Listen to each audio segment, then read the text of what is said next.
Welcome back. Let's discuss Marico's earnings. We've got Saugata Gupta with us, the MD and CEO. Saugata, thanks so much for joining us. Now, this is a second consecutive quarter where we've seen a volume growth decline, and it's actually the lowest growth that we've seen now in 10 quarters. What's the expectation going forward, Saugata? Do you expect to see more pain in Q1? So firstly, I think let me just put some color onto the volume growth. We did deliver positive secondary growth, and we were on track to deliver mid single digit volume growth had not the COVID lockdown happened. So I think we were tracking well till 15th or 10th or 15th of March. So I don't think in relative terms the fact that we had almost 7 days of lockdown and then 3 to 4 days of additional disruption before the lockdown happened. Minus 3% has to be seen in that context. And as I said, that we were on track for a recovery and we would have had a better quarter definitely versus the previous quarter. And we have had a positive secondary growth. We have significant data to suggest that there has been reduced inventory at both the distributor and the retailer level. Now, coming to the quarter ahead, I think it's very difficult right now to predict something. All we can say is that we are now tracking, as of now in April, as we exited April at 70 to 80% of our run rate, which we were doing last year. And things will only improve. The issue is that obviously that I think there are two things. One is people will go for trusted brands. You have to make it available, and you have to ensure that as the situation unfolds, especially in a post-COVID world where disposable income will be stressed, I believe that we have to give value to the consumers, and there are enough cost opportunities across the spectrum to ensure we divert all this to deliver value to the consumers. Lastly, I believe that the discretionary component of our portfolio is very less. Most of our items are which are used in daily consumption, and therefore, as long as we pass value, focus all our energies behind distribution, especially rural direct distribution, ensure that we continue to support our entire system. I believe there is no reason that there would be a significant any dent. Obviously, first quarter will be something which is we have to see how it pans out, given the fact that lockdown exit strategy and how the situation, I think the situation is improving, both at the supply chain, production and sales. But we have to see, wait and watch. And I think we need to start looking at it definitely in a different frame from Q2, Q3, Q4. Let's talk about edible oils. Now there, of course, Marico has gotten quite a huge lift on the back of that segment. Would you attribute Saugata's robust 25% volume growth to panic buying of sorts? I think Saugata was growing at a double-digit growth even before the COVID situation started. And as you would know that Saugata grew double digits in the previous quarter also. I think it is part of our strategy of focusing on providing value to the consumer and our new communication and our distribution strategy. Now, regarding Saugata, what has happened is essentially, yes, there was some element of pantry loading that happened during the last 2 weeks of March.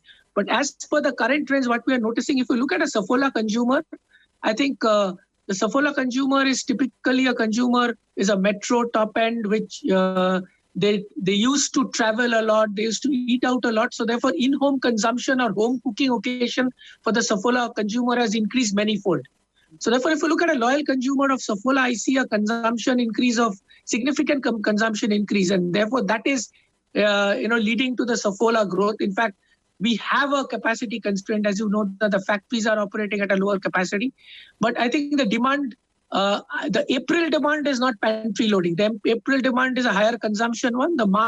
Some part of the March demand was pantry loading. Saugata, so sticking with Saugata, the double-digit volume growth is going to continue or not, A?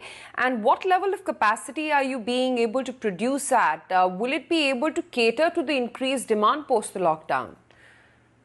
I think Saugata, we are confident about double-digit growth. As you know that we have to maintain strict protocols in the factories. And of course, right now, of course, the supply chain improvement has happened and there is better transport, logistics, and labor availability in our distribution and our CNFAs. But as far as the factory is concerned, obviously it will take time to ramp up because right now we are with the significant new protocols in place and the standard operating processes in place to for health and hygiene needs. We need to ramp up production in a certain way.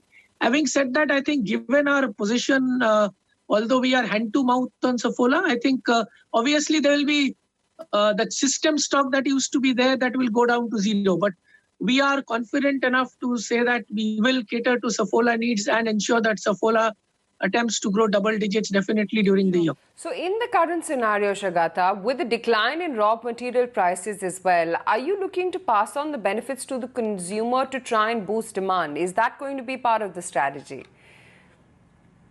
Absolutely. I think as long as we will try, our first thing is to maximize volumes. If the category growths are not as high as what we had planned to be, obviously make up those through market share gains by providing value, and ensure at the same time we look at a zero-based costing approach to question all costs in the system, so that we also try to maintain our operating margins, and we are confident about maintaining our operating margins in this year also. Okay, what about tier 2, tier 3 cities? What's the buying scenario there like, Saugata? If you could share with us, what you've observed and, what kind of consumer trends you're also picking up in rural areas. I think as far as rural area is concerned, I think there is a lot of, in terms of our ability to distribute at the rural areas is still challenged. I think we are obviously working with different local governments. It is just not the question of the logistics and the permission. It's a question of availability of our distribution system. We are very, very concerned about also in April on the safety of our staff. Our third-party sales force. And lastly, one issue that will start coming, hopefully, and I don't know how long it will take, is the liquidity and the cash position in the system. So we are supporting our distributors in terms of some credit. We are ensuring that we also ensure that we support the third-party sales force of our distributor sales force in terms of safety, health and hygiene. And at least we will hopefully in the green zones, which are gradually opening up, we expect to get a better visibility of what rural will play out in the subsequent quarters. Right now, obviously, the most of the sales was where we could reach. But I would say that our if you want to know what distribution capacity we are operating in rural, it will be more 30-40% and not more than that right now. It doesn't necessarily lead to that much sales drop, because as I said that what is happening is the lot of sales is being led through the high throughput outlets. Okay, with focus being on essentials as well, are you now going to take a step back with regards to the premiumization of products? What's going to be the strategy post-COVID? Will you then look at, as you were mentioning earlier, just maintaining focus on essentials? I think absolutely. I think what we will do is definitely as far as the premiumization journey is concerned, obviously it takes a pause. That doesn't mean the medium-term strategy is abandoned. I see in our portfolio, which is male grooming, some part of skincare and premium hair nourishment, there are two opportunities. At the top end, I believe there still demand exists, except that will be only fed through e-commerce and to an extent chemist outlets. As far as the entry point is concerned, the LUPs could still play a role.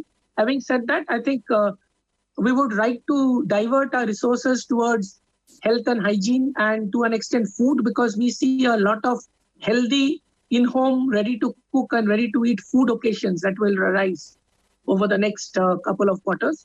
We have started also a journey on health and hygiene. We have launched a sanitizer. We have launched, we're just about in the process launching a unique product called Veggie Clean, which is a vegetable wash, which is very, very critical in today's world. And we would definitely play a more strategic role in health and hygiene, and not just because everybody is launching a sanitizer. I think the question is, as and when things settle down, only few brands will survive. And therefore, we intend to play a more strategic role in health and hygiene and just not tactically, launch a sanitizer. So, Saugata, just last and final question. All in all, what kind of an impact do you foresee because of the COVID pandemic? And to what extent is it going to impact your sales, you think? So as I said that we are now tracking 70 to 80% of our run rate. So I think it has rapidly improved. Our factories are operating anything between 50 to 60% right now. But again, there are constraints because of labor, because of social distancing. I think the supply chain has gradually improved, and I think we are okay on the raw material front. There is no stress as far as raw material and other things are concerned. And as and when India opens up and more zones become to green, I think the normalization will start. But I think the trick is how do we ensure that we are better available, our distribution is more agile. We have experimented with a lot of prototypes of different distribution models in the urban zone, including aggregators, direct distribution. And lastly, conserve cash so that we can provide value to the consumers and support our distribution system in terms of credit and all that, because that is going to be very, very critical, because that is what will be a situation once the things open up. Have you on the show. Thank you so much for taking the time out and speaking with us so candidly as to what's really going to happen to sales when it comes to Marico in a post-COVID world. Just looking